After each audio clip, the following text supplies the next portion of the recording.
Now, I had talked about indicators previously, you know, this is what you use in the lab. So we're going to kind of finish up and wrap up titrations by talking about indicators.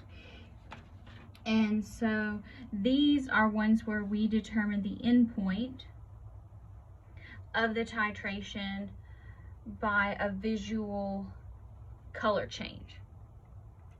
So an indicator is actually a weak organic acid that is a different color than its conjugate base.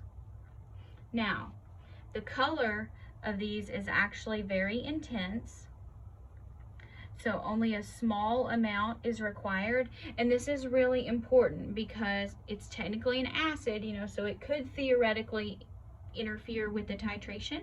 However, but it's not enough because the color is so intense that it's actually going to affect the pH of the solution or that equivalence point. So it's not going to mess up your titration.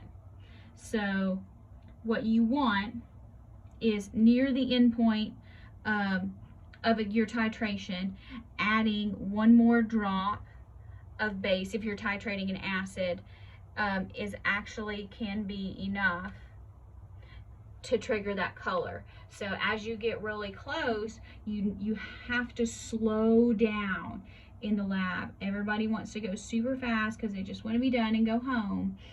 But when you're done, when you get real close, you have to slow down. Now, there's different types of indicators, and I have this nice color chart. So there's something called a universal indicator, and it actually changes colors all along the spectrum. And it's neat because it kind of goes along with litmus paper. So with litmus, red is acidic and blue is basic. So it follows that. And then there's, you know, it's not going to be the most accurate, but it can tell you if something is acidic and how relatively acidic it is versus neutral. And then there's also, I just got this from the book.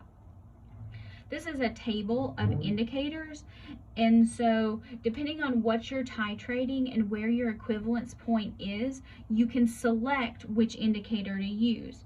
So generally, when we're doing a strong acid and a strong base, we're going to use phenolphthalein, which goes from colorless to pink, and you'll note that that usually happens around pH 9. So this is going to be a little bit beyond the equivalence, but it's still such a small amount is required that it's not going to make that much difference. So if you had something, you know, where it's going, you're expecting your equivalence point to be somewhere around 5, pH 5, you might use bromocrystal green, or you might even use methyl red. So you kind of, you can look. So, you know, you may see questions related to that is, you know, you're doing a titration and this is something that you think is going to happen around, you know, this pH. Now, some of these, like alizarin, has 2. So if you have something where you're titrating, you have 2 equivalence points, and they happen to coincide here, yeah, you can use one indicator, and that's really neat.